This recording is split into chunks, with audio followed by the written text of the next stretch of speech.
Subhanallah, subhanallah. Subhanallah walhamdulillah wala ilaha illallah wallahu akbar. A'udzubillahi minasyaitonirrajim. Bismillahirrahmanirrahim. Assalamualaikum warahmatullahi wabarakatuh.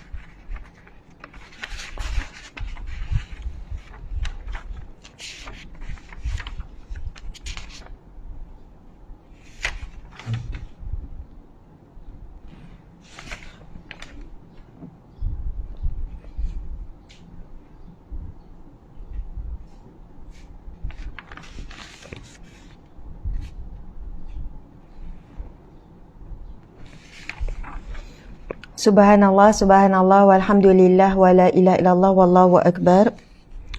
Subhanallah walhamdulillah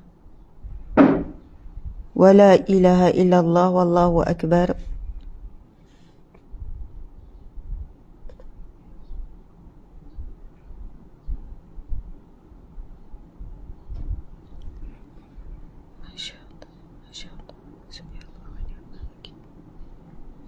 Subhanallah, Allahu akbar. Alhamdulillah, alhamdulillah, subhanallah, muslimin muslimat yang dirahmati Allah sekalian.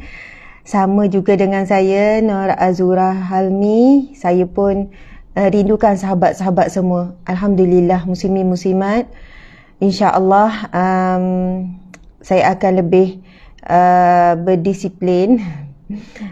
InsyaAllah disiplin tu ada, cuma ada masalah, ada ujian, ada cabaran yang perlu diselesaikan dulu. Antaranya pada minggu yang lepas ni kami banyak menguruskan hal persekolahan anak. Memandangkan kami baru lepas kuarantin kan, lepas kuarantin masa pergi umrah tu sebelum pergi umrah tak sempat nak uruskan. Jadi dalam minggu ni lah baru kami uruskan persekolahan anak. Tinggal ada lagi seorang anak yang belum selesai. Macam tu lah muslimin muslimat. Jadi alhamdulillah dah selesailah kalau ikutkan. Jadi insyaAllah pada minggu seterusnya kita akan cuba berusaha sedaya upaya supaya kelas kuliah pagi, kuliah duha Riyadhus Shalihin ini kita dapat teruskan seperti biasa pada setiap hari. Sepatutnya jam 7.30 kan. Jadi cuma saya mula awal je 7 suku tu untuk mulakan dengan bacaan-bacaan yang biasa kita mulakan. Okey. Ada yang kata tak ada suara? Okey, dah ada. Line saya suara semua jelas ya. Sahabat-sahabat muslimin muslimat yang dirahmati Allah sekalian, insya-Allah kita akan mulakan. Saya sebut nama dululah sebagai mula. Nur Aini Ghafar. Subhanallah, dia kata lemau terus sebab tak dapat jumpa ya.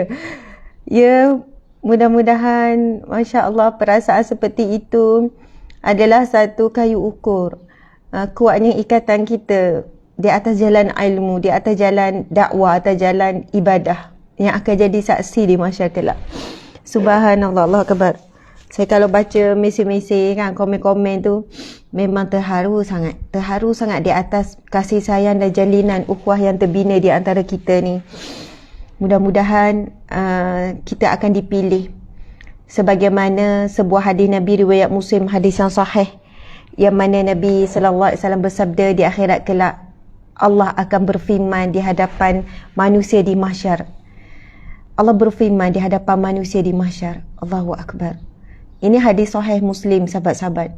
Allah akan berfirman di hadapan seluruh makhluk di mahsyar, seluruh manusia. Di manakah hamba-hambaku yang saling berkasih sayang kerana-Ku?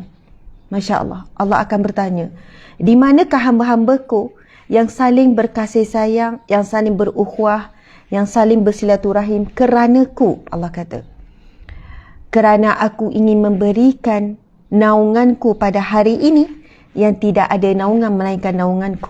Masya Allah. Dalam hadis yang lain, Nabi sebut 7 golongan yang akan mendapat naungan Allah. Dan jika kita merujuk kepada hadis Nabi tentang sahabat boleh tarik sahabat untuk masuk ke syurga, subhanallah, Ia menggambarkan dengan 3 golongan yang akan menyebut tentang perihal ibadah.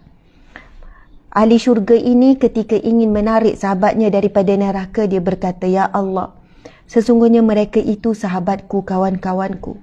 Kami pernah solat bersama, kami pernah puasa bersama, dan kami pernah menunaikan haji bersama." Masya Allah.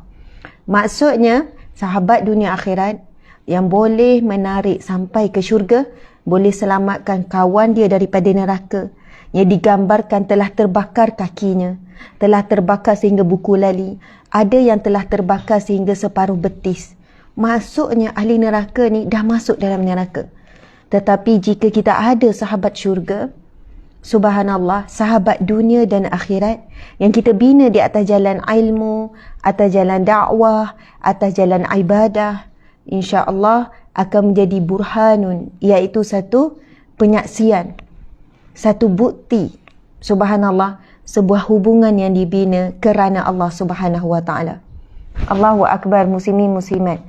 Walaupun kita tidak pernah bertemu, kita tidak pernah bersua, tetapi Allah Maha mengetahui dalam hati kita ada rasa cinta, ada rasa sayang, dan ia menuntut kesetiaan. Begitulah ya, masya-Allah. Jadi alhamdulillah, syukur kepada Allah Subhanahu wa taala. Terima kasih kepada Fiza, Rasha. Ustaz boleh bagi tak phone untuk saya baca ni? Kak Zul ada, Kak Zul. Okey, subhanallah. Sinun Fa, terima kasih. Tusro. Okey, kita masuk syurga sama-sama, insya-Allah, amin. Subhanallah. Maliza Zakaria, rawatan lebah. Ya, betul. Ruzina, Syuhada Makhtar, Syaila, Ya Azura, subhanallah.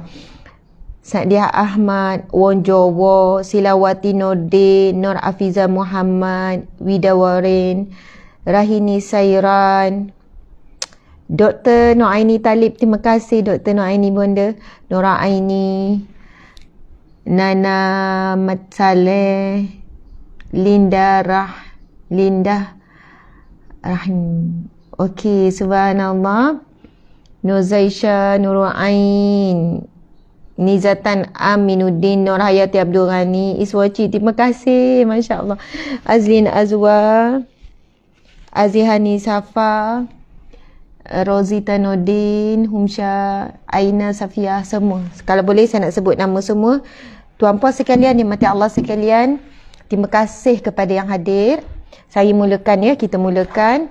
A'udzubillahi minasyaitanirrajim. Bismillahirrahmanirrahim. Assalamualaikum warahmatullahi wabarakatuh wa ridwanuh wa maghfiratuh. Salam sejahtera ke atas kalian semuanya. Rahmat Allah, barakah Allah, maghfirah iaitu pengampunan Allah, ridwanuh dan redha Allah moga bersama kalian. Subhanallah. Itu salah satu cara Nabi sallallahu alaihi wasallam memberikan doa, menjawab dengan yang lebih baik. Assalamualaikum warahmatullahi wabarakatuh, itu yang biasa kita amalkan. Boleh ditambah wa maghfiratuh wa ridwanuh, dan pengampunan Allah dan juga redha Allah di atas kalian. Masya Allah, alhamdulillah. Alhamdulillah. Alhamdulillahi rabbil alamin. Hamdan lillah, salatan wa salaman ala rasulillah, sayyidina wa maulana wa habibina wa syafi'ina Muhammad ibni Abdillah wa ala alihi wa ashabihi awliyaillah. Segala pujian kepada Allah Subhanahu wa ta'ala, Allah yang telah memberikan kepada kita apa yang kita minta dan apa yang kita tidak minta. Sebab Allah tahu apa yang kita perlu. Kita sendiri kadang-kadang tidak tahu apa keperluan kita. Apa keperluan mata kita, apa keperluan jantung, apa keperluan paru-paru, apa keperluan dalam diri kita. Berapa jumlah darah yang diperlukan, berapa jumlah oksigen yang perlu masuk. Kan? Semuanya kita tidak tahu secara teliti dan tepat.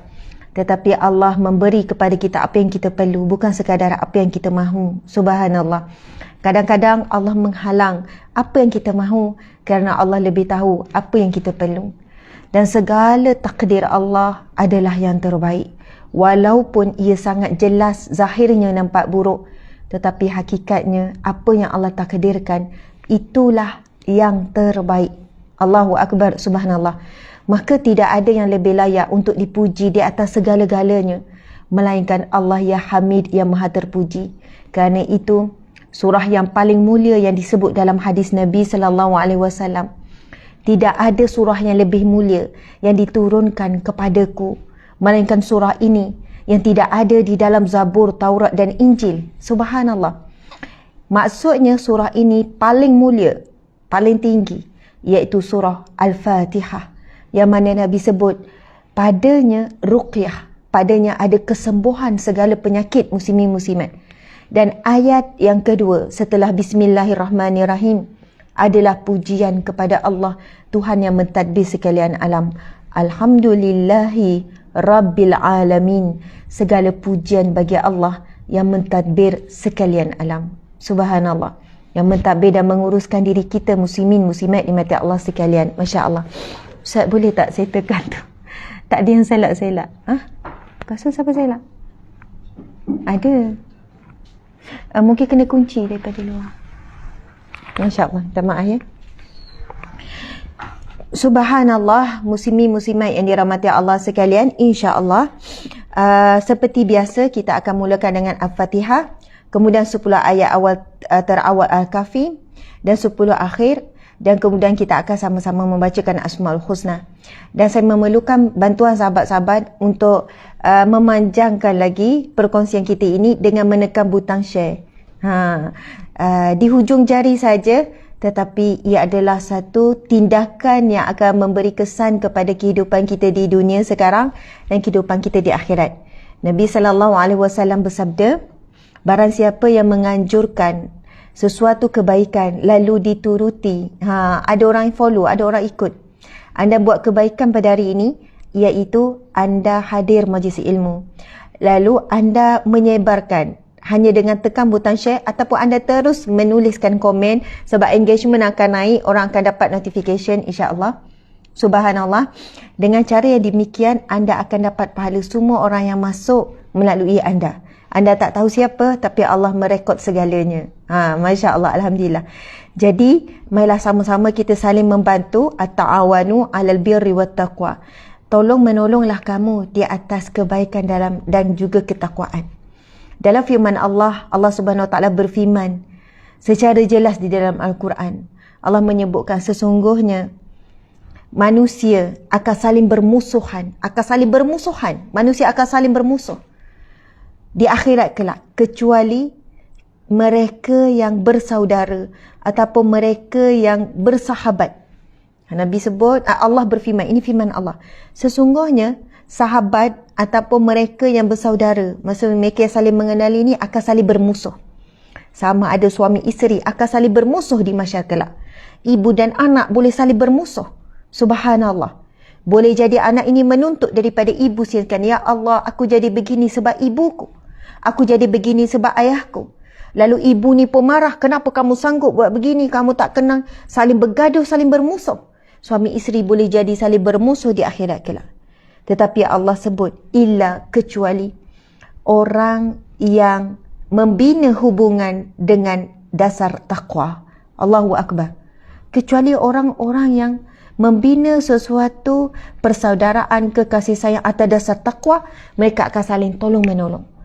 Jadi at-ta'awanu 'alal birri wat taqwa, tolong menolonglah kamu di atas kebaikan dan juga dalam ketakwaan. Subhanallah, kerana apa yang kita buat walaupun sekadar hujung jari, Masya Allah, di sisi Allah ia amatlah besar. Alhamdulillah. Jadi kita nak mula sahabat-sahabat seperti biasa. Al-Fatihah 10 ayat awal, Al-Kahfi, boleh buka ya Al-Quran, 10 ayat akhir Al-Kahfi dan Asmaul Husna. Siapa yang nak cari Asmaul Husna, sebenarnya hampir semua Al-Quran di belakang ada nama Allah Asmaul Husna. Okey, Masya Allah. Bismillahirrahmanirrahim.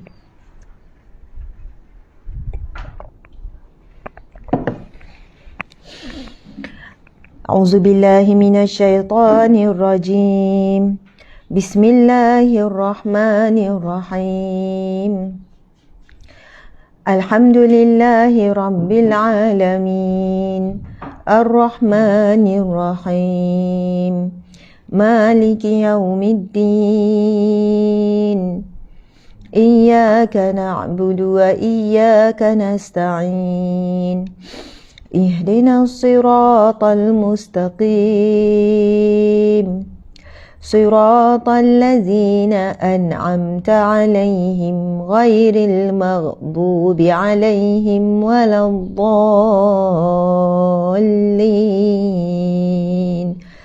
آمين. Amin, amin ya rabbal alamin. Subhanallah. Baca dengan tenang. Mungkin ada yang sedang bawa kenderaan, sedang hantar anak ke sekolah, sedang menuju ke tempat kerja. Anda boleh follow perlahan-lahan bacaan ini ataupun boleh dengarkan sahaja. Mendengar bacaan sahaja walaupun tanpa baca juga mendapat pahala. Rasulullah SAW sendiri pernah pergi ataupun berjumpa di satu tempat dengan seorang sahabat ni. Tak silap saya Ibnu Mas'ud. Wallahu a'lam. Lalu Nabi meminta dengannya supaya membacakan Al-Quran. Lalu sahabat ini menjawab, "Ya Rasulullah, mana mungkin aku membacakan Al-Quran kepadamu yang mana Al-Quran turun kepadamu ya Rasulullah." Kemudian Rasulullah berkata, "Bacalah, aku sangat suka mendengarkannya daripadamu." Subhanallah. Lalu saya lupa sahabat Nabi ini membacakan ayat mana, surah mana. Masya Allah. Lalu sahabat ni pun baca, sampailah satu ayat. Nabi menangis teresak-esak. Lalu Nabi minta dia berhenti. Subhanallah. Kerana Nabi memahami apa yang dibaca. Sahabat-sahabat, Masya Allah, kalaupun kita tidak sampai tahap mampu memahami apa yang dibaca, tapi sekurang-kurangnya, Masya Allah, ketika kita mendengarkan bacaan Al-Quran, sebab banyak keadaan kan, kita tengah masak, kita buka Al-Quran dan sebagainya, kita cuba juga membawakan hati yang khusyuk ketika mendengarnya. Cuba hormati bacaan Al-Quran tersebut dengan kehadiran hati. Masya Allah. Allahu Akbar. Okey. Kita akan baca 10 ayat awal dan 10 ayat akhir Al-Kahfi. Bismillahirrahmanirrahim. Bismillahirrahmanirrahim. الحمد لله الذي أنزل على عبده الكتاب ولم يجعل له عوجا قيما لينذر بأسا شديدا من لدنه ويبشر المؤمنين الذين يعملون الصالحات أن لهم أجرا حسنا ماكثين فيه أبدا وينذر الذين قالوا اتخذ الله ولدا ما لهم به من علم ولا لآبائهم كبرت كلمة تخرج من أفواههم إن يقولون إلا كذبا فلعلك باخئ نفسك على آثارهم إن لم يؤمنوا بهذا الحديث أسفا إنا جعلنا ما على الأرض زينة لها لنبلوهم أيهم أحسن عملا وإنا لجاعلون ما عليها صعيدا جرزا أم حسبت أن أصحاب الكهف والرقيم كانوا من آياتنا عجبا إذ أوى الفتية إلى الكهف فقالوا ربنا آتنا من لدنك رحمة وهيئ لنا من أمرنا رشدا أعوذ بالله من الشيطان الرجيم وعرضنا جهنم يومئذ للكافرين عرضا الذين كانت أعينهم في غطاء عن ذكري وكانوا لا يستطيعون سمعا أفحسب الذين كفروا أن يتخذوا عبادي من دوني أولياء إنا أعتدنا جهنم للكافرين نزلا قل هل ننبئكم بالأخسرين أعمالا الذين ضل سعيهم في الحياة الدنيا وهم يحسبون أنهم يحسنون صنعا أولئك الذين كفروا بآيات ربهم ولقائه فحبطت أعمالهم فلا نقيم لهم يوم القيامة وزنا ذلك جزاؤهم جهنم بما كفروا واتخذوا آياتي ورسلي هزوا إن الذين آمنوا وعملوا الصالحات كانت لهم جنات الفردوس نزلا خالدين فيها لا يبغون عنها حولا قل لو كان البحر مدادا لكلمات ربي لنفد البحر قبل أن تنفد كلمات ربي ولو جئنا بمثله مددا قل إنما أنا بشر مثلكم يوحى إلي أنما إلهكم إله واحد فمن كان يرجو لقاء ربه فليعمل عملا صالحا ولا يشرك بعبادة ربه أحدا Sadaqallahul Azim. Subhanallah. Seterusnya kita membacakan Asma'ul Husna. Subhanallah, Alhamdulillah, muslimin muslimat. Terima kasih banyak yang menyebarkan kuliah ini. Terima kasih banyak yang telah bagi star walaupun baru permulaan. Lebih kurang dalam 12,000 star. InsyaAllah kami akan manfaatkan untuk kerja dakwah, kerja amal. Terima kasih. InsyaAllah mudah-mudahan lebih ramai lagi yang akan hadir sama.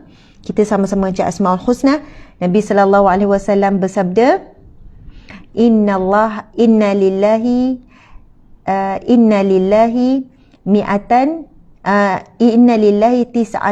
tis'atun wa tis'ina isman. Di sisi Allah ada 99 nama. Mi'atan illa wahidan. 100 nama kecuali satu.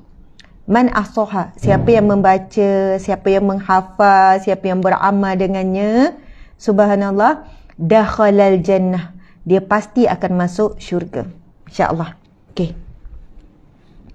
Bismillahirrahmanirrahim. Nas'aluka ya man huwallahu alladhi la ilaha illa huwar rahmanur rahim. Al-Malikul Quddusus Salamul Mu'minul Muhaiminul Azizul Jabbar Al-Mutakabbirul Khaliqul Bari'ul Musawwirul Ghaffarul Qahharul Wahhab Ar-Razzaqul Fattahul Alim القابض الباسط الخافض الرافع المعز المذل السميع البصير الحكم العدل اللطيف الخبير الحليم العظيم الغفور الشكور العلي الكبير الحفيظ المقيت الحسيب الجليل الكريم الرقيب المجيب الواسع الحكيم الودود المجيد الباعث الشهيد الحق الوكيل القوي المتين الولي الحميد المحصي المبدئ المعيد المحيي المميت الحي القيوم الواجد الماجد الواحد الأحد الصمد القادر المقتدر المقدم المؤخر الأول الآخر الظاهر الباطن الوالي المتعالي البار التواب المنتقم العفو الرؤوف المالك الملك ذو الجلال والإكرام المقسط الجامع الغني المغني المانع الضار النافع النور الهادي البديع الباقي الوارث الرشيد الصبور الذي ليس كمثله شيء وهو السميع البصير اللهم صل أفضل الصلاة على أسعد المخلوقات كسيدنا محمد وعلى آله وصحبه وسلم عدد معلوماتك ومداد كلماتك كلما ذكرك ذاكرون وغفل عن ذكره الغافلون. Subhanallah, Alhamdulillah, Alhamdulillah, muslimin muslimat yang dirahmati Allah sekalian. Subhanallah, hari Jumaat yang barakah, penghulu segala hari, yang disebut secara jelas dalam hadis Nabi, yang mempunyai kelebihan-kelebihan yang telah dikurniakan, ditetapkan oleh Allah Subhanahu Wa Taala, yang hanya ada pada hari Jumaat saja. Allah temukan kita kembali pada hari yang barakah ini. Mudah-mudahan hari Jumaat yang kita masuk sama-sama ke dalam gerbangnya, bermula daripada waktu maghrib malam tadi, kita mendapat bersama-sama segala kebaikan yang Allah sediakan. Semua orang masuk ke gerbang pintu hari Jumaat, tapi bukan semua orang dapat mendapat kebaikan, mendapat rahmat, apa yang Allah sediakan dalam hidangan pada hari Jumaat ini. Orang bukan Islam, orang kafir musyrik juga masuk, orang munafik juga masuk, orang yang bermaksiat juga masuk apabila tiba hari Jumaat. Pada hari Jumaat meniti hari yang sama seperti kita, tetapi berbeza orang mukmin, orang beriman bila masuk hari Jumaat. Bila masuk ke gerbang pintu hari Jumaat, orang muslim berbeza. Hatinya rasa lebih damai, lebih tenang. Lalu mereka memulakan hari dengan solat, dengan mandi sunat Jumaat kan. Kemudian melebihkan, memilih pakaian yang terbaik untuk dipakai pada hari Jumaat. Mungkin ada wanita-wanita yang memilih hari Jumaat, dia akan memakai pakaian yang lebih patuh syariah. Dia belum mampu nak patuh syariah sepanjang hari, tapi bila hari Jumaat dia kata, Ustazah, hari Jumaat saya akan pakai macam ni, sebab saya nak memulakan hari Jumaat. Saya kata Alhamdulillah, mudah-mudahan kesan dia memulakan hari Jumaat, keberkatan hari Jumaat itu, dia akan mampu untuk istiqamah pada hari-hari yang lain juga. Masya Allah, Alhamdulillah. Muslimin muslimat, saya terima satu video yang diberikan hantar khusus pada saya. Lepas tu dia kata, Ustazah, ramai pihak minta Ustazah buat kupasan. Nantikan kupasan tersebut secara teliti. Ini kupasan awal. Video itu tentang seorang wanita Melayu kita di Malaysia. Saya menghormati beliau, kan, seorang wanita yang telah berusia, berpengalaman, mempunyai ilmu, kedudukan dan sebagainya. Bila dia mengupas tentang kenapa dia tidak memakai tudung, dengan dia mengatakan bahawasanya daripada keturunannya, kan, mereka belajar Islam daripada sudut yang lain, belajar Islam daripada negara-negara yang lain. Dan dia juga menegur mereka yang berdakwah dan menyuruh-nyuruh wanita kita menutup aurat dengan memakai tudung. Dengan dia memberikan gambaran bahawasanya Islam yang benar bukan hanya di Malaysia. Kan, cuba lihat Islam di negara yang lain. Kita jumpa ramai orang Islam di negara lain yang tidak memakai tudung contohnya. Kan, cara beramal dengan Islam yang berbeza. Jadi tudung ni masih lagi liberal, sekular mengatakan bahawasanya memakai tudung, menutup kepala, menutup rambut ini adalah adat semata-mata, iaitu adat orang Arab. Sebab Nabi orang Arab, isteri Nabi orang Arab dan sebagainya, maka adat tersebut tidak terpakai dengan budaya ataupun adat di negara kita Malaysia. Subhanallah.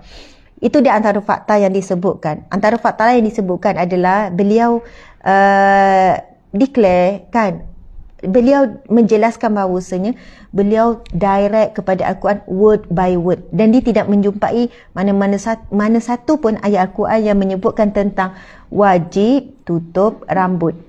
Wajib tutup rambut. Macam itulah, kan. Masya Allah. Terima kasih Ustaz. Ini yang mana?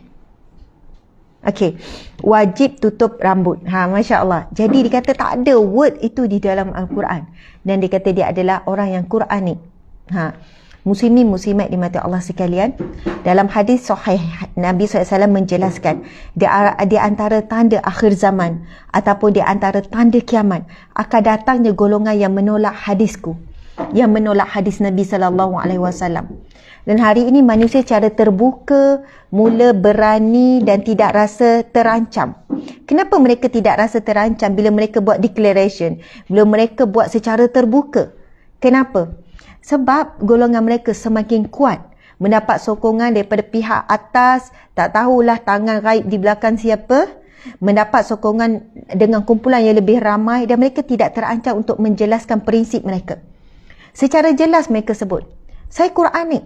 Subhanallah. Saya tak ikut mana-mana mazhab. Kan? Saya tak follow sekian-sekian. Memang Nabi sebut akhir zaman akan keluar, akan semakin ramai golongan yang menolak hadisku, yang menolak hadis Nabi SAW, yang hanya fokus berpegang kepada Al-Quran. Sedangkan Nabi SAW bersabda, taraktu fikum amraini. Aku meninggalkan kepada kamu dua perkara. Ma in tamassaktum bihima. Selagi mana kamu berpegang dengan keduanya, lam tadillu abada. Kamu tidak akan sesat selama-lamanya. Kamu tidak akan sesat. Nabi sebut, kitabullah wa sunnati. Kitab Allah dan sunnahku. Hadis-hadis Nabi yang Nabi tinggalkan. Dan kita tahu, Al-Quran itu sendiri adalah satu kalamullah. Manakala hadis Nabi adalah kalam Rasulullah. Tetapi kalam Rasul yang diilhamkan oleh Allah Subhanahu wa taala. Allahu Akbar. Dan tentang kebenaran Nabi SAW ini disebut di dalam Al-Quran. Di dalam Al-Quran, subhanallah. Allah Subhanahu wa taala sendiri menyebutkan secara jelas, Bismillahirrahmanirrahim, Qul in kuntum tuhibbunallah fattabi'uni yuhibbukumullah wa yaghfir lakum dzunubakum. Allah berfirman, wahai Muhammad, qul, katakanlah wahai Muhammad, kepada siapa? Kepada kita, umatnya. Sekiranya in kuntum tuhibbunallah, sekiranya kamu benar-benar mencintai Allah, kamu benar-benar taat kepada Allah, kamu benar-benar menjadi hamba Allah, fattabi'uni, maka ikutilah aku. Allah perintahkan Nabi Muhammad SAW bagi tahu kita, kalau kamu benar mentaati Allah, kamu benar mencintai Allah, maka kamu kena ikut aku. Fattabi'uni yuhibbukumullah, nescaya kamu akan mengikuti, kamu akan dapat cinta Allah dan kamu akan dapat pengampunan daripada Allah Subhanahu wa taala. Muslimin muslimat, apabila turunnya firman Allah Subhanahu wa taala tentang kewajipan berhijab. Ustaz. Tentang kewajipan berhijab, iaitu antaranya dalam surah An-Nur ayat 31. Ayat ni panjang tapi saya tak baca ya. Surah An-Nur ayat 31, bila turunnya perintah untuk berhijab, menutup belahan dada, menutup kepala dan sebagainya, wanita di zaman tersebut terus, walaupun mereka dalam keadaan dhaif, ada yang ada hanya pakaian yang dipakai saja, mereka mencabut kain-kain yang menutup tirai, mereka mencari apa jua kain yang boleh, terus mereka tutup tanpa memberi alasan minta tangguh, nak berubah perlahan-lahan atau apa saja. Mereka cepat bersegera untuk menutup aurat mereka. Subhanallah, Allahu Akbar. Dan dalam hadis yang sahih, Nabi pernah bertembung dengan Sayyidatina Asma, kakak ipar Nabi SAW, anak kepada Sayyidina Abu Bakar, isi kepada Zubair bin Awam. Suaminya juga adalah sahabat Nabi. Anaknya Abdullah bin Zubair, sahabat Nabi. Asma ini sekelilingnya adalah sahabat Nabi SAW.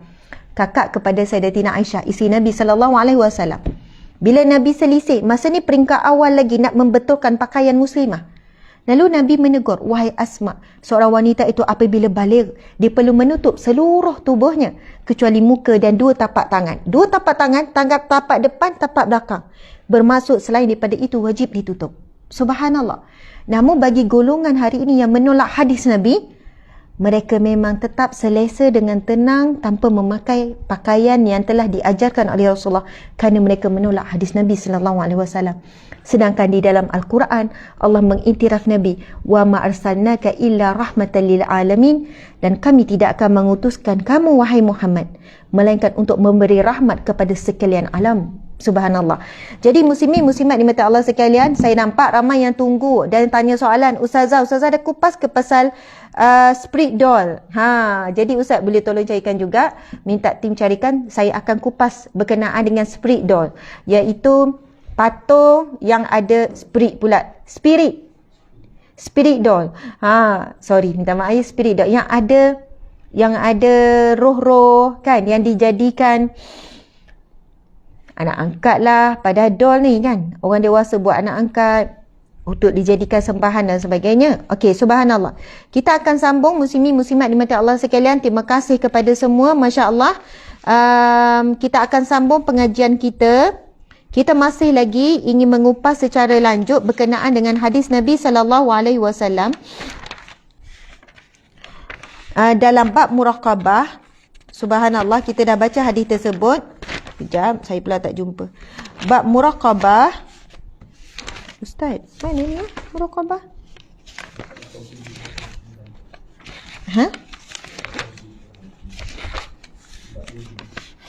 Okey. Subhanallah. Kita membacakan lagi hadis yang ketiga dalam bab muraqabah, muka surat 83. Dia merupakan hadis yang ke-62. Masya-Allah. Muslimin muslimat dimati Allah sekalian, dalam hadis ini sekali lagi kita ulang, Nabi SAW bersabda, ihfazillaha yahfazka. Jagalah Allah, Allah akan menjagamu. Ihfazillaha tajidhu tujahaka. Jagalah Allah, kamu akan dapati Allah berada di hadapanmu. Siapa yang jaga Allah, maksud menjaga Allah adalah menjaga hak Allah. Apakah hak Allah? Untuk kita beriman kepada Allah, iaitu percaya pada Allah. Beriman, percaya. Percaya tanpa ragu Allah boleh bantu kita. Percaya tanpa ragu bahawasanya Allah lah tempat kita minta tolong, tempat kita mengadu. Percaya tanpa ragu bahawasanya Allah tidak ada halangan untuk melakukan segala sesuatu. Percaya tanpa ragu-ragu kepada Allah. Beriman bahawa Allah lah Tuhan yang mengatur mentadbir sekalian alam. Itu panjang lebar lagi lah kalau kita nak jelaskan ya. Hak Allah, maksud jagalah Allah iaitu menunaikan hak Allah. Hak Allah yang perlu kita tunaikan adalah beriman kepada Allah, menyembah Allah Subhanahu wa taala, dan yang lain daripada itu antaranya adalah mentaati segala yang Allah perintahkan dan meninggalkan larangan Allah Subhanahu wa taala. Apa yang kita akan dapat apabila kita menjaga Allah? Yahfazka, Allah akan menjaga kita. Nabi ulang lagi sekali, ihfazillaha, jagalah Allah, tajidhu tujahaka, kamu akan dapati Allah akan berada di hadapanmu. Maksudnya Allah sentiasa bersama dengan kita. Wa iza sa'alta fas'alillah. Ini yang kita nak kupas ni. Apabila kamu meminta, minta dengan Allah. Wa iza sta'anta fasta'in billah. Apabila kamu perlukan pertolongan, minta tolong dengan Allah Subhanahu wa taala. Allahu akbar.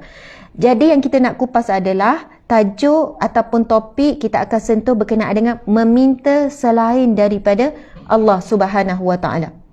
Antaranya manusia pada hari ini meminta kepada manusia. Pertama ya, meminta kepada manusia. Kalau kita sekadar minta tolong, bang, minta tolong je buang sampah, itu tidak ada masalah. Itu fitrah, itu sunnatullah. Subhanallah, fitrah. Manusia memerlukan manusia lain. Manusia tidak boleh hidup sendiri. Tidak ada manusia boleh hidup sendiri. Tarzan Ustazah, Tarzan. Tarzan boleh hidup sendiri? Kalau betul lah watak Tarzan tu benar-benar wujud, dia pun tak hidup sendiri. Dia ada komuniti hidup dengan gorila tu kan? Subhanallah. Tidak ada manusia yang boleh hidup sendiri. Mesti berkait dengan manusia yang lain. Subhanallah. Jadi kita memang saling menolong dan meminta tolong sesama manusia. Bahkan diberi pahala yang besar. Bahkan itu adalah peluang ataupun jalan ke syurga, tolong menolong tu. Subhanallah. Yang menjadi salah adalah meminta dengan manusia sesuatu yang mensyirikkan Allah Subhanahu wa taala.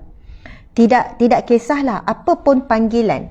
Sama ada yang dipanggilnya ustaz, yang dipanggilnya ustazah, yang dipanggilnya tok bomo, tok dukun, yang dipanggilnya apa jualah panggilan tuan-puan sekalian. Tapi meminta sesuatu yang bukan fitrah manusia. Tolong buang sampah tu memang fitrah, maksudnya perbuatan harian. Tetapi ini yang melibatkan akidah. Masya Allah, Allahu Akbar. Ia melibatkan penggunaan alat-alat ataupun barang-barang makhluk selain pada manusia, iaitu jin dan sebagainya. Masya Allah. Jadi kita nak kupas sikit muslimin muslimat. Hukum menggunakan bomoh, kita tahu haram. Okey. Yang kedua, hukum bertemu bomoh, walaupun bomoh tu kan guna dia berselindung di sebalik nama ustaz, kita kata ataupun nama ustazah pun, ataupun tok guru ke, ataupun syekh ke kan. Apa sajalah, tabib ke kan, tok-tok ke, nenek ke, apa saja, muslimin muslimat minta sekalian. Kita akan bincang juga apakah hukum bertemu dengan bomoh untuk merawat sihir. Sebab ada yang kata, ustazah kalau sakit sihir kena jumpa orang yang mahir juga. Nak lawan jin ni kena minta tolong jin juga. Dan bukan jin kafir, kita minta tolong jin Islam. Dan memang ramai dah sembuh. Kita dah cuba dah cara-cara lain tak berjaya. Jadi cara ni memang berkesan. Memang dah ramai yang sembuh, dah boleh sekian-sekian. Tuan-puan sekalian, itulah nak disebutkan tentang ujian orang yang ditimpa sakit. Adakah dia kuat untuk menjaga akidah? Walaupun dia tidak jumpa cara yang lain, dia tetap memilih untuk berusaha dan ikhtiar perkara yang tidak berkaitan dengan merosakkan akidah. Okey, kita akan tengok. Apakah hukum jumpa tukar sihir untuk ubati sihir? Masya-Allah. Muslimin muslimat yang dirahmati sekalian, apakah hukum jumpa jumpa tukar sihir untuk ubati sihir? Sebelum tu, saya nak share pengalaman saya. Kisah benar, saya pernah pergi dijemputlah untuk ceramah di satu universiti. Kalau saya sebut universiti ni, semua orang tahulah, universiti awam yang terkemuka di Malaysia. Waktu makan lepas ceramah tu kan, saya dapatlah duduk sama meja dengan para pensyarah. Dan antaranya adalah pensyarah yang jadi fellow, maksudnya jaga pelajar-pelajar. Faham ya? Fellow, pensyarah, jadi fellow, jadi dijaga pelajar. Dalam perbualan tu dikata ustazah sangat bimbang. Ini bukan cerita lama ni cerita baru tuan-puan sekalian. Baru tak baru dalam beberapa tahun lah. Kata ustazah, yang paling bimbang sekarang, anak-anak remaja kita ni, mahasiswa-mahasiswi kita ini banyak sangat terlibat dengan perkara khurafat. Mereka ni banyak guna khidmat bomoh. Saya rasa macam, kita kan fikir kan, zaman dah maju kot, zaman dah ni. Kami akan jumpa barang-barang seperti ini apabila berlaku banyak kerasukan, banyak histeria, banyak kerasukan ataupun macam-macam lah masalah gangguan di asrama lelaki ke asrama perempuan. Dan bila berlaku perkara begini, kami akan buat spot check. Masuk spot check, buka almari, tengok barang-barang dalam asrama dan sebagainya. Dan memang mengejutkan, kita jumpa macam-macam mantra. Kita jumpa macam-macam alat yang kita tahu itu adalah alat bomoh. Kita jumpa tali, mereka pakai macam tali, ada yang pakai dekat tangan, tali-tali, ada yang pakai dekat leher. Lepas tu bila ditanya di soal selidik, dia kata, ada yang kata ni mak bagi. Mak kata tali ni kalau pakai memudahkan belajar, menundukkan pensyarah. Nanti pensyarah tu akan bagi markah yang tinggi. Macam-macam lah. Ibu bapa yang jumpa bomoh bagi anak pakai. Bayangkan, anak tu sakit, anak tu histeria, anak tu selalu dirasuk sebab bersamanya ada jin. Masya Allah, Allah akbar, na'udzubillah. Lepas tu bila jumpa mantra-mantra muslimin muslimat yang kita bimbang dan kita takut, remaja pada hari ini, tuan-puan sekalian, sihir hari ini tak sesusah dulu. Tapi ini bukan tujuan nak mengajar pula ni ya. Tuan-puan sekalian, bukan nak mengajar. Ustazah ni sebut macam mengajar pula. Tapi nak bagi pendedahan supaya kita sedar apa yang berlaku pada akhir zaman ni. Mereka ni, ramai juga yang Google saja. Mantra memuja iblis dan syaitan. Mantra memuja jin. Mereka baca tutorial macam mana nak puja jin, iblis, syaitan. Mereka baca, mereka buat, mereka cari barang-barang, mereka buat sendiri, tak jumpa bomoh. Ada yang sakit teruk sebab kawan satu bilik yang buat sihir. Ada yang sakit dengki sebab rupa paras, dengki sebab-sebab tertentu. Kawan satu kelas, satu kuliah yang buat sihir. Atas dasar iri hati, benci, dengki. Muslimin muslimat, Allahu akbar. Buat sihir pada pensyarah untuk tundukkan pensyarah. Macam-macam yang pensyarah ni cerita ustazah, pelik pelajar hari ni. Nak marah je, benci je, geram je, buat sihir. Baca benda tu boleh Google, boleh dalam internet. Kalau diorang nak yang keras, yang berat, mereka akan jumpa betul-betul bomoh yang handal, yang pandai lah. Tapi beraninya remaja hari ini mencuba-cuba buat sendiri. Bayangkan. Na'udzubillahi min zalik. Sebab itu ibu ayah, anak-anak daripada universiti balik sekali-sekala, bawa berbual, bawa bercakap. Benda ini dia akan tersebar sesama mereka. Ya, aku buat berkesan lah. Ada yang mantra-mantra yang ditampal. Bila persyaratannya ni untuk apa? Kamu baca untuk apa? Untuk seri wajah. Untuk seri wajah. Orang puji cantik, orang puji ni, orang tergila-gila, lelaki tergila-gilakan. Siapa yang tak suka? Remaja mana tak suka? Remaja perempuan mana tak suka? Dia share pula dengan kawan-kawan. Aku baca ni berkesan lah. Mamat tu tak pernah tengok aku sama ni. Sekali tengok tak berkelip. Selama ni orang tak pandang pun aku sebenarnya. Pakai mantra untuk naik seri wajah kan, susuk dan sebagainya. Sahabat-sahabat, ada kawan saya kan kerja di klinik estetik. Dia di peringkat atas lah. Datang jumpa doktor nak buat rawatan muka sekian-sekian kan. Jadi antara rawatannya buat scan kan. Dia kata, Ustazah, banyak scan ni tak boleh tipu. Jumpa nampak banyak sangat susuk masuk. Dan ramai di kalangan mahasiswi. Maksudnya pelajar universiti. Orang dewasa tu memang tak pelik lah pelajar universiti ni. Bila nak buat rawatan, nak buat ni, rupanya pakai susuk yang begitu banyak. Pakai susuk. Dan dia cerita pengalaman dia sendiri yang buat facial muka ni. Kan buat facial muka ni, dia kata, Ustazah, pernah sebenarnya beberapa kali saya buat facial, terkeluar jarum tu. Jarum tu terkeluar.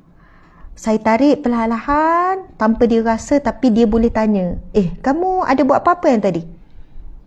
Kata, memang dahsyat muslimin-muslimat. Obsession untuk dipuji dan dipuja, sanggup buat apa saja. Kita tahu semua perbuatan ini jelas haram. Jika tidak sempat bertaubat sebelum mati, dosa syirik tidak diampunkan Allah Subhanahu Wa Taala. Walaupun mak ayah duk minta ampun untuk si anak, walaupun suami isteri minta ampun untuk ni, walaupun anak minta ampun untuk si ayah yang telah meninggal, yang telah melakukan syirik tapi tak sempat bertaubat, semua dosa Allah ampunkan. Dosa apa pun, sejahat apa pun dia lakukan, bunuh orang 100 orang pun Allah ampunkan. Itu kisah benar yang Nabi cerita. Tetapi dosa syirik tidak akan diampunkan oleh Allah Subhanahu Wa Taala. Jangan kita pukul rata semua pula. Oh, patutlah nampak comel-comel. Tuan apa saya jangan pukul rata. Maksud saya, perkara ini semakin menular dan mereka sharing pada kawan-kawan. Mereka mencuba dengan mereka kata, aku dah pakai 2 tahun, aku dah pakai setahun, tak ada apa-apa. Aku baca ni sekian-sekian. Bukan semua muslimin-muslimat, bukan semua. Tetapi semakin menular. Kadang-kadang anak kita pada universiti balik, bawa bercakap, kamu ada tak kawan ni, jangan buat, haram, berdosa besar. Kalau tak sempat bertaubat, tak sempat nak buang semua tu dan sebagainya, bawa bercakap. Subhanallah. Allahu Akbar. Muslimin muslimat di mata Allah sekalian, cerita tu sebenarnya saya nak bagi gambaran hari ini mudahnya seseorang melakukan sihir. Dan apakah hukum jumpa tukang sihir untuk ubati sihir? So, saya jumpa bukan sebab apa, sebab saya dah lama sakit kena sihir. Jadi tak ada cara lain, saya jumpa juga orang yang mahir dengan sihir. Okey. Pandangan Islam tentang perbuatan sihir. Dari sudut bahasa, sihir dalam lisan Arab disebut tukang sihir seakan-akan memperlihatkan kebatilan dalam kebenaran dan menggambarkan sesuatu tidak seperti hakikat yang sebenarnya. Dengan demikian dia telah menukar sesuatu daripada hakikat yang sebenarnya. Okey. Subhanallah. Dari segi istilah, Ibnu Qudamah berkata, sihir ialah ikatan, jampi dan perkataan yang diucapkan atau ditulis atau dibuat sesuatu yang mendatangkan kesan dan akibat buruk terhadap tubuh orang yang disihir atau terhadap hati ataupun terhadap akal tanpa menyentuhnya secara langsung. Subhanallah. Ni Ibnu Qudamah mengatakan bahawa sihir itu apa? Ikatan, jampi, perkataan yang diucapkan atau ditulis ataupun dibuat dengan alat-alat tertentu yang boleh mendatangkan kesan akibat buruk terhadap tubuh badan orang yang disihir, sama ada pada fizikalnya ataupun gangguan kepada hatinya ataupun gangguan kepada akalnya tanpa menyentuhnya secara langsung. Dan sihir is real, dan kita tahu sihir ini telah pun bermula daripada zaman sebelum Nabi SAW. Dalam kisah Fir'aun, dalam kisah Nabi Musa AS, Fir'aun dikenali seorang yang mempunyai tukang sihir yang handal. dalam kisah pasal sihir ni lah, banyaklah kisah-kisah Al-Quran pasal sihir. Jadi sihir ini benar-benar wujud. Nabi SAW juga pernah disihir. Jadi kita orang Islam, kita orang beriman, wajib percaya tentang kewujudan sihir. Perlu belajar tentang sihir dan bagaimana untuk merawat sihir dan bagaimana untuk melindungi diri daripada sihir. Ketika turunnya surah, Ustaz boleh tolong cari ya, hadis Nabi yang berkenaan dengan penurunan surah Al-Mu'awwizatain. Al-Mu'awwizatain iaitu 2 surah perlindungan. Masya Allah. Dan kita tahu Nabi SAW juga berubat sihirnya dengan 2 surah ini. Dan surah Al-Falaq jelas-jelas menyebut tentang sihir. Bismillahirrahmanirrahim. Qul a'udzu birabbil falaq min syarri ma khalaq. Katakanlah, Allah perintahkan kepada kita untuk kata apa? A'udzu, aku mohon perlindungan. Qul a'udzu birabbil falaq, kepada Tuhan yang menguasai waktu subuh. Waktu subuh ke waktu maghrib? Masya Allah. Qul a'udzu birabbil falaq min syarri ma khalaq, daripada kejahatan segala makhluk yang diciptakan. Min syarri ma khalaq. Saya tertukar tu. Okey. Katakanlah aku berlindung kepada Tuhan yang menguasai waktu subuh. Al-Falaq, subuh, betul. Qul a'udzu birabbil falaq. Katakanlah aku mohon perlindungan daripada Tuhan yang menguasai waktu subuh. Min syarri ma khalaq, daripada kejahatan makhluk yang dia ciptakan. Allah yang menciptakan segala makhluk, yang baik ataupun yang jahat. Allah yang ciptakan jin, syaitan, iblis. Allah ciptakan juga, Allah ciptakan semuanya sebagai ujian kepada orang-orang yang baik.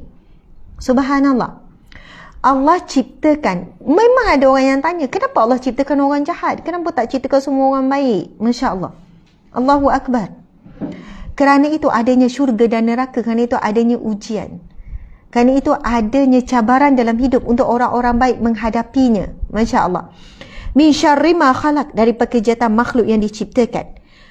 Wa min syarri ghasikin idza waqab, dan daripada kejahatan malam apabila ia telah gelap gelita. Sebab itu mantra-mantra sihir ini dibuat pada waktu malam. Kerana kejahatan berkuasa dan berleluasa pada waktu malam. Kerana syaitan memang ada energi yang kuat pada waktu malam. Yang keempat, wa min syarrin nafatsati fil 'uqad, dan daripada kejahatan makhluk-makhluk penyihir, tukang sihir yang meniup pada simpulan-simpulan, bukhul, pada simpulan. Mereka ada bahan untuk mereka tiup. Ada yang guna gambar, ada yang guna rambut, kan, ada yang guna pakaian orang tersebut, ada yang tak guna apa-apa, hembus daripada jauh, kan. Masya Allah. Yang kelima, wa min syarri hasidin idza hasad. Ayat yang kelima, daripada kejahatan orang yang berdengki, idza hasad, apabila melakukan kedengkian. Muslimin muslimat, orang yang berdengki memang ramai. Orang yang berdengki belum bahaya lagi pada kita. Tapi idza hasad, apabila melakukan kedengkian, itu bahaya. Apabila dia rasa dengki, apabila kita rasa dengki, lalu kita menuruti dengan kedengkian itu. Pergi jumpa bomoh, buat sesuatu, Google internet, nak baca mantra apa supaya orang tu sakit, nak baca apa bla bla bla tu, sebut nama orang ni biar kena gangguan dan sebagainya. Itu yang bahaya apabila melakukan kedengkian. Sebab itu muslimin muslimat, semakin akhir zaman, sihir ini akan semakin berleluasa. Dan kita tahu Dajjal ada sebesar-besar sihir. Sebab itu dikatakan Dajjal sebenarnya ia tidak mampu untuk betul-betul mengubah sekian, untuk buat itu, buat ini. Tetapi dengan kuasa sihirnya dan juga bantuan bala tenteranya, kan, syaitan mesti akan bantunya Dajjal. Jin kafir mesti akan bantu. Jin kafir mesti akan bantu. Iblis syaitan mesti akan bantu Dajjal. Itulah yang mereka nanti-nantikan. Subhanallah, apa yang jin kafir, apa yang iblis syaitan boleh buat. Sebab jin bukan semuanya jahat ya. Ada jin yang saleh, ada jin yang beriman, ada jin yang bertakwa, ada jin yang akan masuk syurga. Subhanallah. Subhanallah. Sebab itu Allah SWT berfirman, wa ma khalaqtu jinna wal insa illa liya'budun. Tidak aku ciptakan jin dan manusia melainkan untuk beribadah kepadaku. Dalam surah Al-Jin menceritakan tentang keadaan jin. Muslimin muslimat, Allahu Akbar, mesti akan bantu Dajjal. Dajjal adalah sebesar-besar sihir yang akan menipu daya pandangan manusia yang sebenarnya tidak berlaku, dilihat berlaku. Subhanallah, Allahu Akbar. Ia akan semakin berleluasa. Sebab itu tolong ajarkan, dan kenapa Nabi mengajarkan kepada kita. Sayyidatina Aisyah menceritakan, sesungguhnya Rasulullah tidak akan tidur. Rasulullah sebelum tidur mesti akan merapatkan kedua tangan. Rasulullah rapatkan kedua tangan. Rapatkan kedua tangan. Lalu Rasulullah akan membacakan 3 kul. Kul huwallah, kul a'udzu birabbil falaq, kul a'udzu birabbin nas. Lalu Nabi akan meniupkan seluruh tubuh. Meniupkan pada tangan, dan Nabi akan sapu ke seluruh tubuh. Nabi SAW, kekasih Allah, manusia paling mulia, yang paling kenal, boleh nampak jin syaitan. Subhanallah. Terbuka hijab untuk Rasulullah. Nabi juga memohon pertolongan dan perlindungan daripada Allah saban malam. Malam tadi kita buat tak macam tu? Wajib tanpa sayang, tidak ada pilihan. Allah yang ciptakan jin, syaitan, bahkan Allah juga mengizinkan sihir. Maka Allah lah yang paling tahu tentang tipu daya syaitan. Syaitan iblis jin yang kafir ini kita tidak dapat tangani melainkan dengan perlindungan daripada Allah. Kita tidak nampak mereka, mereka nampak kita. Kita tidak tahu bagaimana untuk berhadapan dengan mereka, Allah paling tahu. Sebab itu Allah perintah dalam surah An-Nas, Allah perintah juga. Kul, itu fi'il amar, kul, katakanlah. Itu fi'il, itu adalah frasa memerintah, menyuruh, bukan pilihan. Allah suruh. Kul, katakanlah. A'udhu, aku mohon perlindungan. Allah suruh kita minta perlindungan. Kul a'udhu birabbin nas. Aku mohon perlindungan daripada Tuhan, Raja, pemilik manusia. Malikin nas, Raja manusia. Ilahin nas, sembahan manusia. Allah minta, kita minta dengan Allah melalui pujian. Malikin nas, ilahin nas, min syarril waswasil khannas, daripada kejahatan bisikan waswas yang dibisik ke dalam hati manusia. Allazi waswisu fi sudurin nas, yang membisikkan ke dalam dada manusia. Minal jin nati wan nas, daripada jin dan juga daripada manusia. Muslimin muslimat, penyakit waswas yang banyak menyebabkan manusia hari ini diuji dengan tekanan jiwa sampai gila. Ya, minta maaf lah sebut perkataan gila ya. Tekanan jiwa sampai gila. Orang kampung saya pun ada beberapa orang. Orang saya kenal pun ada beberapa orang. Bermula dengan was-was. Was-was ambil wuduk sampai 1 jam tak berhenti. Was-was dengar bisikan-bisikan. Bisikan-bisikan. Kita biasa dengar gangguan kan? Orang yang ada masalah depression dengar bisikan-bisikan. Dia bukan bisik pada telinga. Dia bisik. Ya, memang dengar di telinga tapi bisik pada hati. Allazi yuwaswisu fi sudurin nas, yang membisikkan ke dalam dada manusia. Sebab hati tempat mengawal segala-galanya, muslimin muslimat. Kalau kita baca surah An-Nas, Allah suruh kita mohon perlindungan dengan Allah daripada apa? Was-was, bisikan jahat, syaitan, daripada manusia dan juga iblis. Bila baca surah Al-Falaq, Allah ajarkan kita mohon perlindungan dengan Allah daripada kejahatan orang yang berdengki melakukan kedengkian dan kejahatan sihir. Pelaku sihir. Walaupun dia tiup, dia ambil gambar, dia baca mantra-mantra tapi tak boleh nak kena. Tak boleh nak tembus. Sebab kita dah dapat perlindungan daripada Allah Subhanahu Wa Taala. Sekurang-kurangnya setiap pagi, sesibuk apa pun kita, tak sempat nak baca mak surat dengan anak sebab sibuk kan. Nak baca 3 kul, baca 3 kul. Kul huwallah adalah untuk akidah. Sebab itu namanya surah Al-Ikhlas. Ikhlas kepada Allah. Siapa beramal dengan surah Ikhlas, insya-Allah jadi ikhlas. Ikhlas ni maksudnya totally pada Allah. Itu untuk memegang akidah kita supaya kita tidak diganggu dengan makhluk-makhluk ni. Makhluk tak boleh ganggu orang ikhlas. Syaitan tak boleh ganggu orang ikhlas. Dia boleh ganggu orang ibadah. Syaitan boleh ganggu orang yang kuat ibadah, tapi syaitan tak nak kacau orang yang ikhlas. Sebab ikhlas itu bertempat di hati. Surah Ikhlas kita beramal, surah Al-Falaq beramal. Jangan tunggu nak tidur malam saja tuan-puan sekalian. Sebab sekarang tengah buat apa sekarang, boleh terus baca. Qul huwallahu, qul a'udzu birabbin nas. Semua ini surah perlindungan yang sangat hebat. Bila diturunkan 2 surah Al-Mu'awwizatain ini, Nabi SAW bersabda telah turun kepada kedua surah yang tidak menyamai mana-mana surah menyamainya, iaitu 2 surah perlindungan. Maksud Nabi kata tidak ada surah lain yang boleh powerful dari sudut perlindungan melainkan 2 surah ini. Sebab sampai digelarkan Al-Mu'awwizatain bermaksud 2 surah perlindungan daripada Allah Subhanahu Wa Taala. Allahu Akbar. Kita mau perlindungan daripada Allah, kepada Allah, daripada jin, syaitan, iblis dan juga daripada manusia yang jahat. ahli sihir ni manusia yang jahat. Orang yang melakukan kedengkian adalah manusia yang jahat. Kita tak nampak mereka. Kita tak tahu pun mereka dengki dengan kita. Jadi mohonlah perlindungan dengan Allah Subhanahu Wa Taala. Okey, baiklah. Muslimin muslimat dimati Allah sekalian, kita tengok seterusnya. Rasulullah sallallahu alaihi wasallam menyebutkan sihir sebagai salah satu daripada perbuatan dosa besar. Daripada Abu Hurairah radhiyallahu anhu, Rasulullah sallallahu alaihi wasallam bersabda, "Ijtanibus sab'al mubiqat." Jauhilah 7 jenis dosa besar yang membinasakan. Nabi sebut ada 7 dosa besar yang akan membinasakan. Lalu sahabat bertanya, sahabat bertanya, "Ya Rasulullah, wa ma hunna?" Wahai Rasulullah, apakah dosa-dosa besar? 7 dosa besar yang membinasakan itu. Lalu Nabi sebut, qala asyirku billah wa sihru wa qatlun nafsi allati harramallahu illa bilhaq wa aklu riba wa aklu malil yatim wa tawalli yawmar rakhfi wa qadful muhsanatil mu'minatil ghafilati. 7. Sahabat-sahabat boleh tuliskan 7 dosa besar yang Nabi kata akan membinasakan. Yang pertama, syirik kepada Allah, menyekutukan Allah. Yang kedua, sihir. Yang ketiga, membunuh jiwa yang diharamkan melainkan dengan alasan yang benar. Yang ketiga, pemakan riba. Yang kelima, makan harta anak yatim. Yang keenam, lari daripada perang.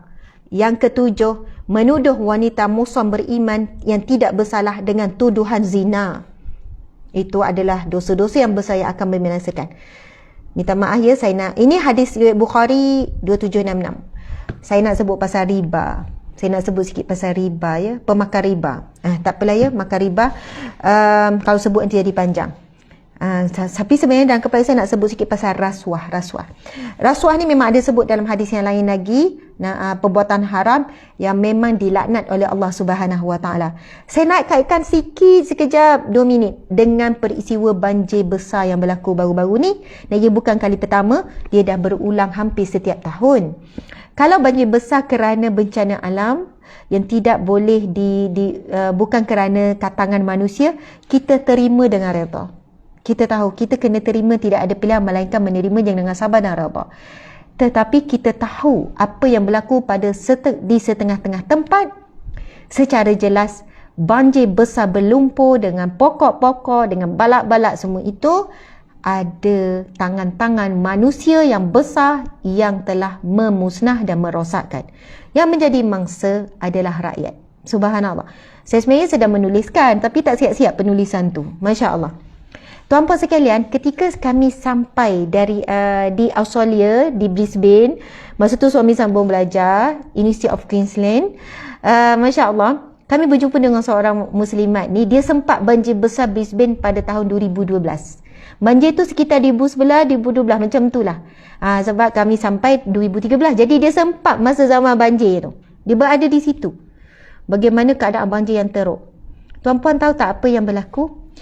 Rakyat di situ buat saman. Ramai, beramai-ramai berpakat-pakat buat saman kepada pihak-pihak tertentu.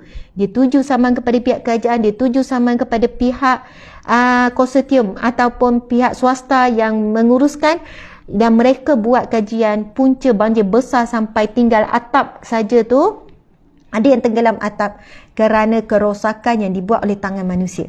Dan tak silap saya, dan saya dah jumpa artikel tu 2016, 2017 macam tu, tuntutan dalam berapa juta, ratus juta ke puluh juta, 440 juta USD, Australia dolar, 440 juta Australia dolar telah dapat dituntut oleh semua rakyat-rakyat yang menuntut, yang menyaman ni. Saya kan, Masya Allah, rasa nak cakap apa kepada masa-masa banjir ni kan, pihak-pihak yang ada autoriti, yang ada maklumat, mungkin pakar pekerja alam apa semua ni kan, Masya Allah, mulakan dulu dengan wallahu alam, suara rakyat kena bangkit menentang kekejaman dan kezaliman yang berterusan ini. Mereka berterusan mengauk keuntungan dan meraup kekayaan di atas penderitaan rakyat yang miskin, rakyat yang susah. Sebab kami memang turun tengok bagaimana mereka ini memang orang yang susah, hidup yang sangat sederhana, antara yang asnaf, rumah rosak yang sangat teruk. Siapa yang nak bersama mereka nak memulakan kehidupan? Subhanallah.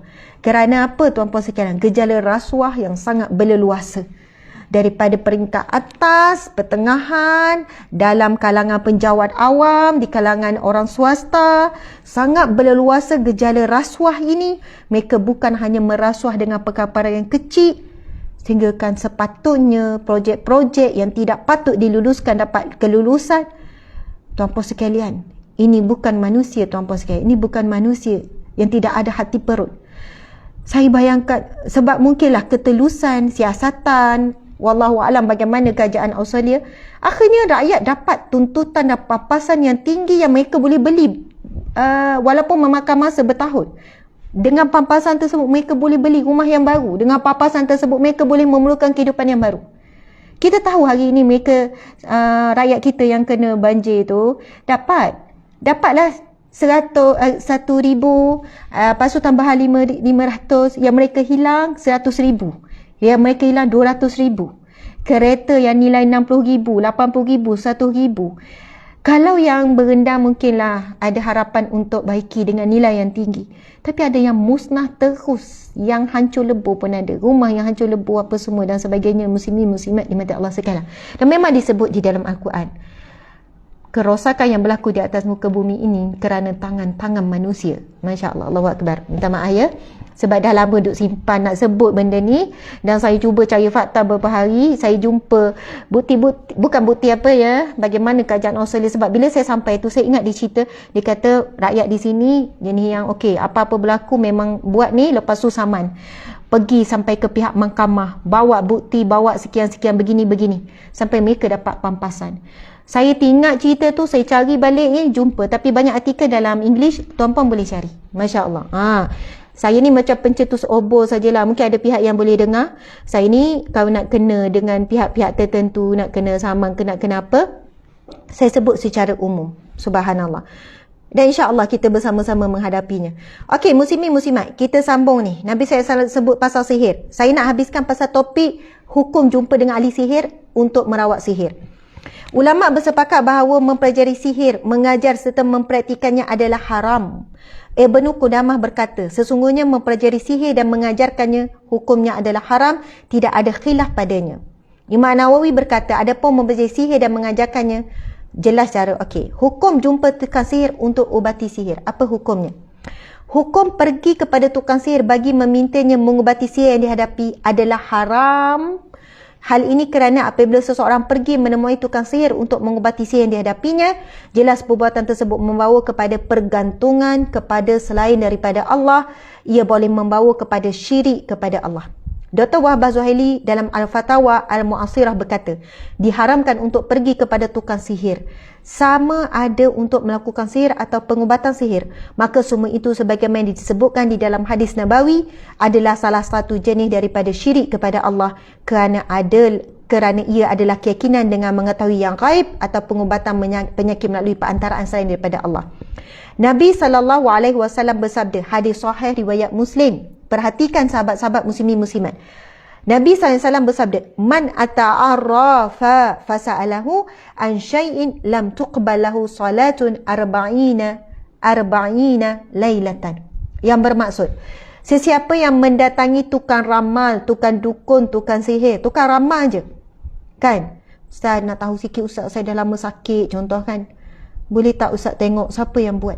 Siapa yang buat? Ustaz ni pun tarik nafas.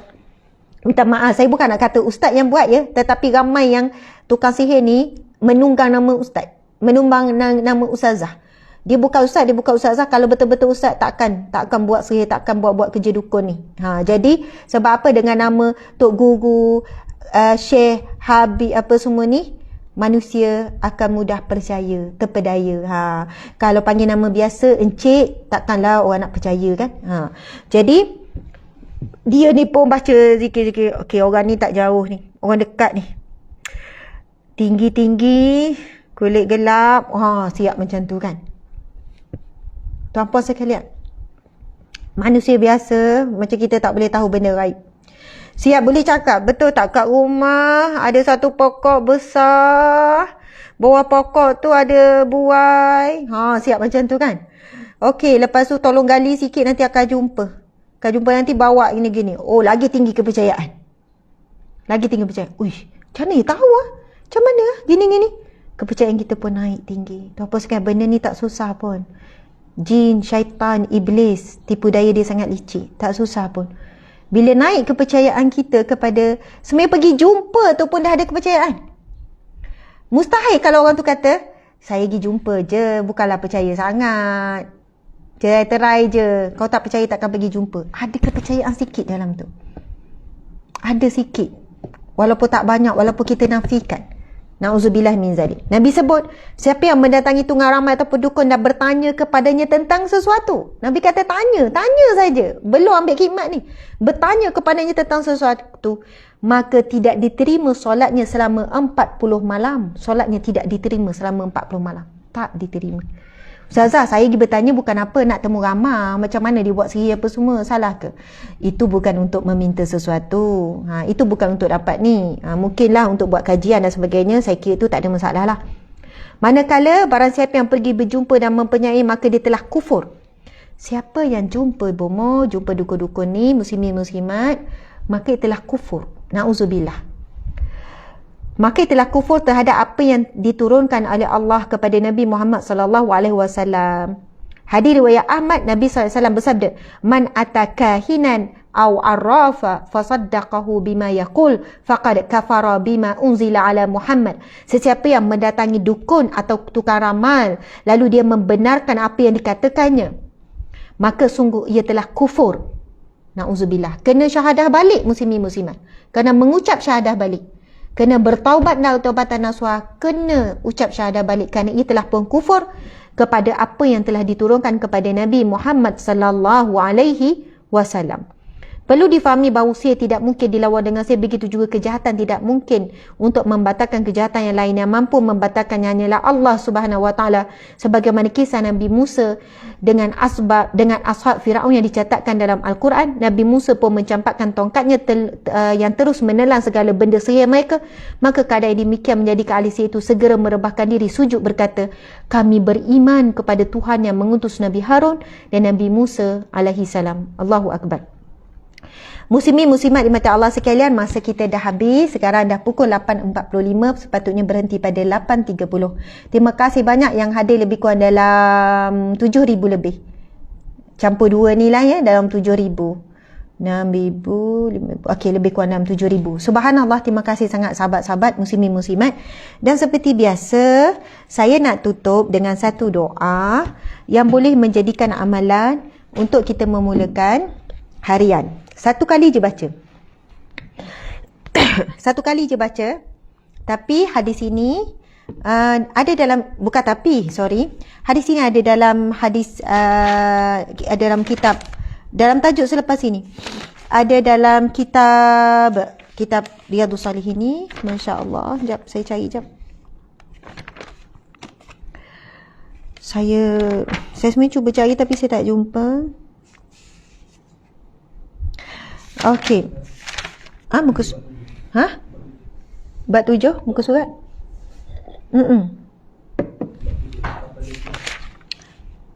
Oh, bab 7. Bab 7. Tuan-puan boleh cari dalam kitab Riyadhus Shalihin bab 7.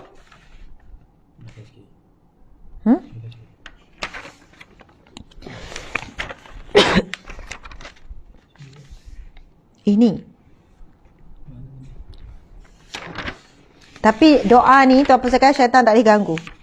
Bab 7 ni. Tak, tadi tak jumpa hadis tu. Ada.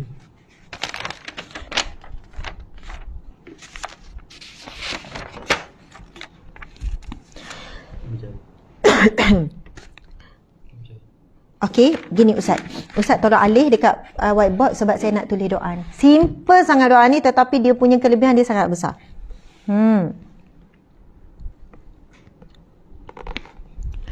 Allahu Akbar. Allahumma salli wa sallim ala Sayyidina Muhammad wa ala alihi wa sahbihi wa sallam. Okey.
Subhanallah.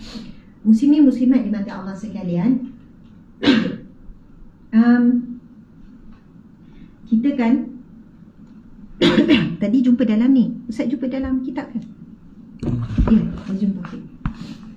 Sahabat-sahabat muslimin muslimat, kita kena faham satu perkara. Bila Nabi sebut ad-du'a'u silahul mu'mini, doa adalah senjata orang beriman. Bila sebut senjata, kita faham senjata ni kita gunakan untuk protection. Betul kan? Senjata seolahnya kita nak melindungi diri daripada sesuatu.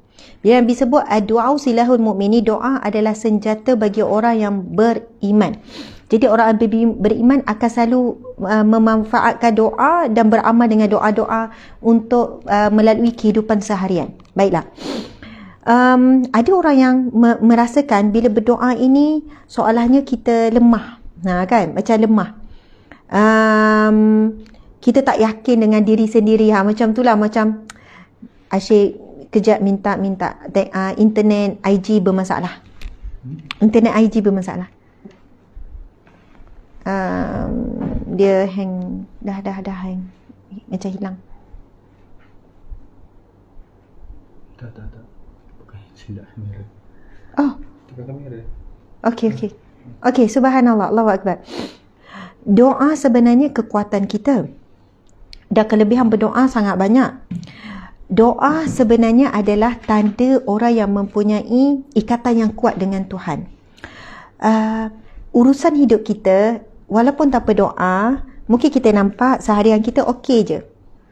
Tetapi kehidupan kita bila dengan doa, dia akan mempercepatkan cita-cita, impian, dia akan memudahkan segala urusan.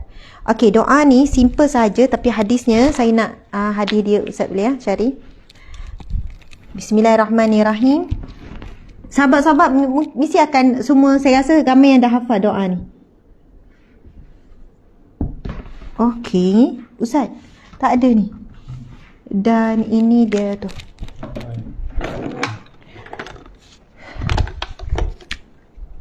Okey. Simple sangat, muslimin muslimat. Terus hafal setiap pagi keluar je rumah baca doa ni. Keluar rumah baca je doa ni. Ustaz boleh tukar balik. Minta maaf. Okey.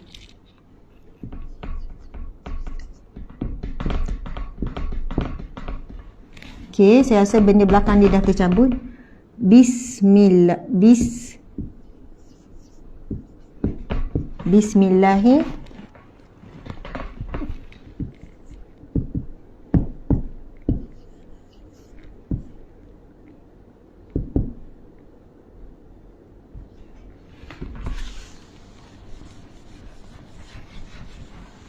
Ada jumpa matan hadisnya, Ustaz? Tak apalah, cari yang dalam tu pun tak apa. Bismillahi tawakkaltu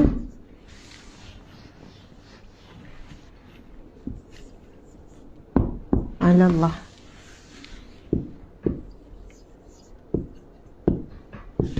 Bismillah tawakkaltu ala Allah.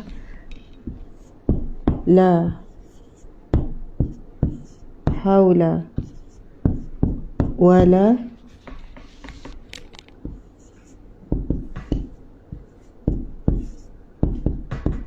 la haula wala quwwata illa billah.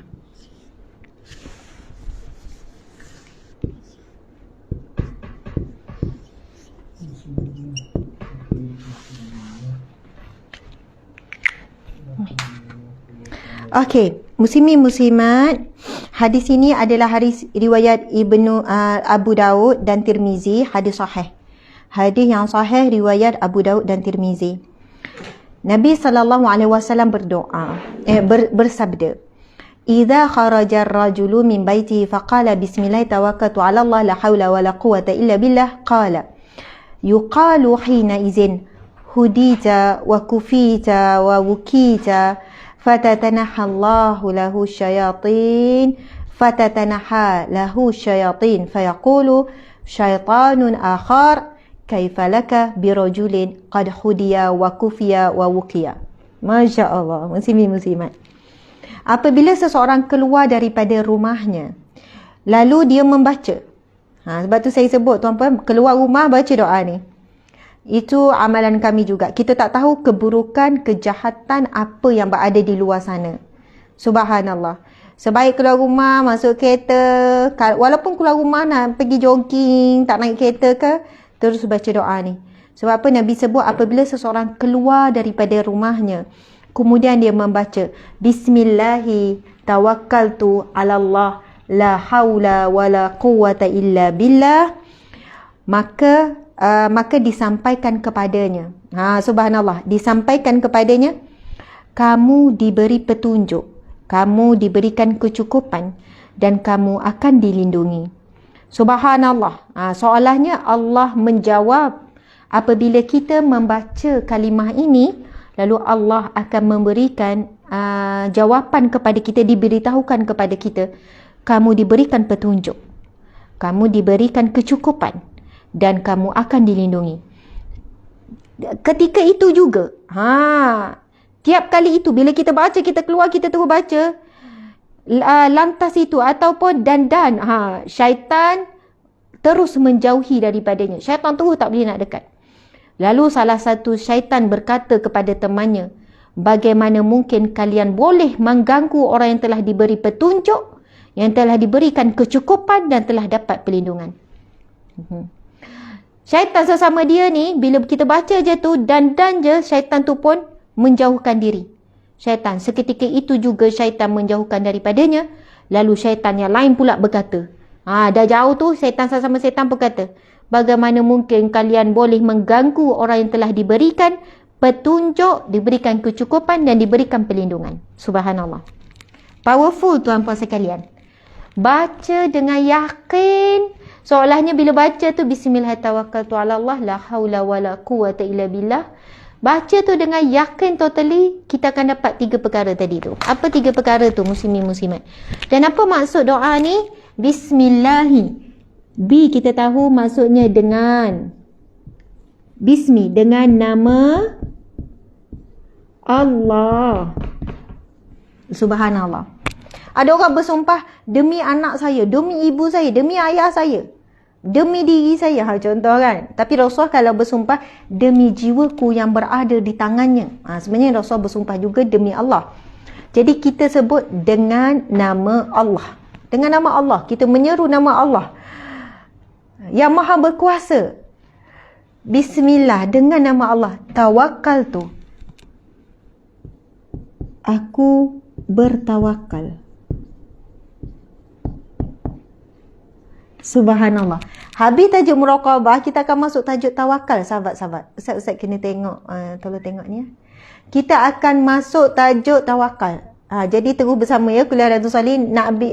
Tak lama dah nak masuk tajuk tawakal. Dengan nama Allah, aku bertawakal ala Allah, kepada Allah. Ya, kalau nak terjemahkan ke atas pun boleh. Maksud yang samalah. Subhanallah, istimewa sangat ayat ni. Dengan nama Allah, aku bertawakal kepada Allah. Tawakal ni bermaksud aku menyerah diri, aku mohon pertolongan. Tawakal juga bermaksud aku percaya penuh kepada Allah. Tawakal, percaya penuh kepada Allah. Allahu Akbar. Anak kita dah habis exam, lepas tu kita sebut apa? Okey, dah selesai, jangan fikir lagi. Tawakal. Umi pun tawakal, Luqman pun tawakal. Kita pun tanya, faham tak maksud tawakal? Dia kata, serah pada Allah. Okey. Dan saat bila akan teruji tawakal kita? Bila keputusan keluar. Kalau keputusan tu tidak menepati apa yang kita harapkan, jangan kecewa. Kita dah sebut tawakal, kita dah cakap serah pada Allah. Bila serah pada Allah, walaupun keputusan itu mengecewakan kita, tapi sebab kita dah serah pada Allah, maka yakin Allah ada plan yang lebih baik. Kita ingat anak dapat keputusan macam ni, boleh ambil medik. Tiba-tiba keputusan sebaliknya, kena ambil bidang lain. Allah is the best planner, kan? Allah yang terbaik, yang percaturan Allah yang lebih baik. So, tawakal ni, ia bukan melemahkan kita. Sikit tawakal kita kata kan. Okey, kita dah berusaha tawakal. Dia seronoknya kan bila kita dah buat sesuatu, ataupun kita dah rancang. Kita rancang kan. InsyaAllah Ustaz ingatkan saya pada Isnin minggu depan Kuliah Riyadhus Salihin nak kupas sebenarnya berkaitan dengan ihfazillah yahfazka, minta tolong dengan Allah melalui perkataan insya-Allah. Perkataan insya-Allah. Itu pun powerful sangat. Bila kita rancang sesuatu, contoh hari ni esok ada orang rancang nak pergi bercuti lah contoh ya. Nak pergi bercuti, tempah buk, bilik apa semua, jangan tinggal insya-Allah, insya-Allah Allah izinkan. Ataupun doa ya Allah permudahkanlah. Doa pun tak apa, tapi perkataan insya-Allah sangat penting dengan izin Allah tu. Jadi ya. Bab yang ketujuh. Bab yang ketujuh hadis yang ke dah jumpa. Tu apa sekarang kalau dalam kitab Riyadhus Salihin ni adalah muka surat 100 iaitu hadis yang ke-83. Siapa yang nak cari hadis ni? Siapa nak cari hadis ni penuh, boleh buka muka surat 100, muka surat 100, hadis yang ke-83. Ia merupakan hadis yang ke-10 dalam bab tawakal ya Ustaz. Dalam bab tawakal. Okey, terima kasih banyak Encik Suami. Jadi, siapa nak cari hadis tu, matang penuh ada di situ. Kita sedang membacakannya. Okey. La haula. Tidak ada daya ataupun tidak ada kemampuan, wala dan tidak ada kekuatan, illa kecuali daripada Allah.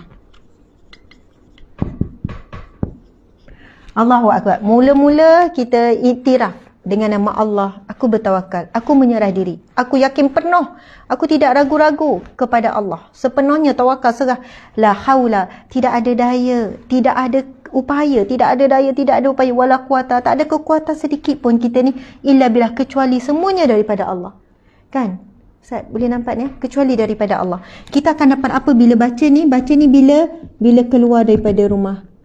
Ustazah nak baca dalam rumah boleh? Boleh, tak ada masalah. Hadis Nabi menceritakan kepada kita adab bila keluar rumah. Tapi saya subhanallah bukan nak maksudnya nak sebut kadang-kadang nak buat apa-apa saja mulakan dulu dengan bismillah ini. Bismillah tawakal. Bismillah tawakkaltu ala Allah la haula wala quwata illa billah. Kita akan dapat apa? Siapa yang keluar dari rumah lalu baca ni, maka dia ada yang berseru, maksudnya dia diberikan jawapan. Siapakah yang menjawab, maksud memberikan semua ni adalah Allah. Sebab minta dengan Allah lalu diberi jawapan, tapi kita tak dengarlah jawapan tu sebab alam ghaib. Kita akan dapat apa? Yang pertama akan dapat petunjuk. Yang kedua dapat apa? Dapat kecukupan. Yang ketiga dapat apa? Dapat perlindungan.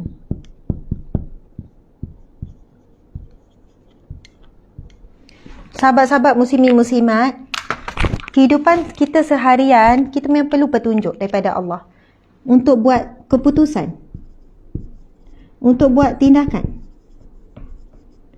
untuk jalan-jalan kebenaran. Kita tak nak kita buat silap dan sebagainya. Petunjuk ni umum. Kan? Dan kita meminta daripada Allah kecukupan. Subhanallah.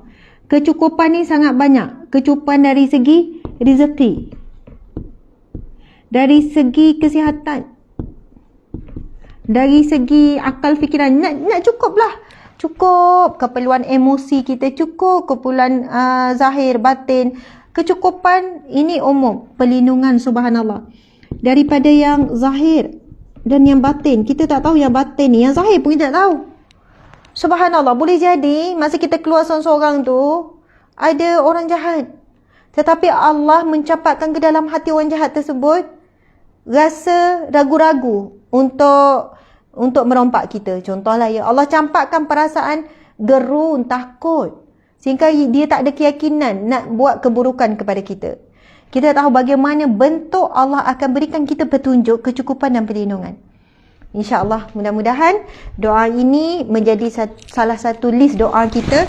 Tak susah muslimin muslimat, saya kira semua orang hafal. Kan? Bismillah tawakkaltu ala Allah La haula wala quwwata illa billah. Baca sekali pun dah cukup. Nak ulang 2-3 kali terpulang.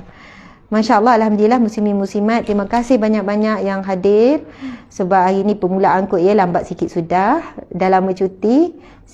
Sekarang dah pukul 9. Hari ni hari Jumaat yang barakah, perbanyakkan salawat.